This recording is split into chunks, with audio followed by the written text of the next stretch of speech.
ஆமா, உங்ககிட்ட ஒரு விஷயத்த பத்தி பேசணும். என்ன விஷயம்க்கா? இன்னைக்கு வீட்ல நடந்த விஷயத்த பத்தி தான் பேசணும். சித்தப்பா எலெக்ஷன்ல நிக்கிறதால நமக்கு பிரச்சனை வரும்னு தெரியும். ஆனா அது இந்த ரூபத்துல வரும்னு கொஞ்சம் கூட நான் எதிர்பார்க்கவே இல்லை. உன் விஷயத்திலேயே இன்னும் என்னால ஒரு முடிவுக்கு வர முடியல. அதுக்குள்ள இப்படி ஆயிடுச்சு. எது உண்மை எது பொய்ன்னு யாருக்குமே தெரியாதப்போ எந்த விஷயம் அப்படி வெளியில லீக் ஆச்சு? டிவியில வந்து அந்த லேடி யாரு? யாரோ தூண்டி விட்டுதான் அவ அப்படி பேசியிருக்கான்னு மட்டும் எனக்கு தெரியுது. வேற யார் அண்ணி? மாமா எம்எல்ஏ ஆனா யாருக்கு முதல்ல ஆபத்தும் அவங்கதான் இந்த வேலையை பார்த்திருப்பாங்க. கண்டிப்பா அந்த வர்மா தான் இப்படி ஒரு டிராமாவை பண்ணிருப்பான். அப்போ வர்மா தான் இந்த விஷயத்த பண்ணிருக்கானா? அப்போ இந்த விஷயம் வெளியில போனதுனால தானே அவன் அந்த விஷயத்த தெரிஞ்சுக்கிட்டு இப்படியெல்லாம் நம்மள மிரட்டணும். சிவா, நீ இந்த வீட்டுக்குள்ள எதுக்காக வந்திருக்கேன்னு உங்க 2 பேருக்கும் எனக்கும் சித்தப்பாவுக்கும் மட்டும்தான் தெரியும். கபிலனுக்கும் சித்திக்கும் ஓரளவுக்கு இந்த விஷயம் தெரிஞ்சா கூட அவங்களால இந்த விஷயம் வெளியில போறதுக்கு சான்ஸே கிடையாது.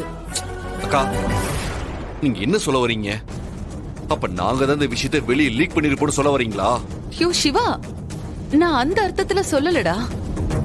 விஷயம் எப்படி வெளியில போயிருக்குன்னு தான் கேக்குறேன்.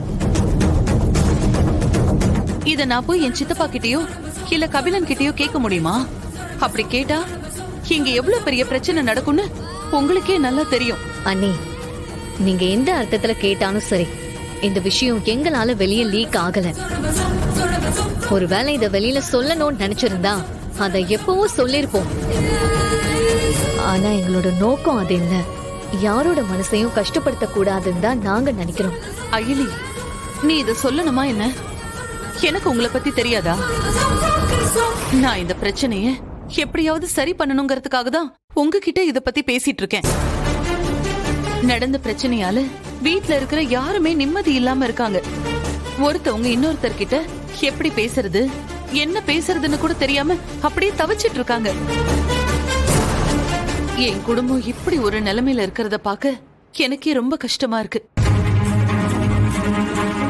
திரும்பவும் எல்லாரும் நார்மல் ஆகணும்னா இந்த பிரச்சனைய உடனே சரி பண்ணி ஆகணும். அக்கா, ஒரு விஷயத்த மட்டும் நான் உறுதியா சொல்றேன். அந்த லேடிக்கும் அப்பாவுக்கும் எந்த சம்பந்தமும் கிடையாது.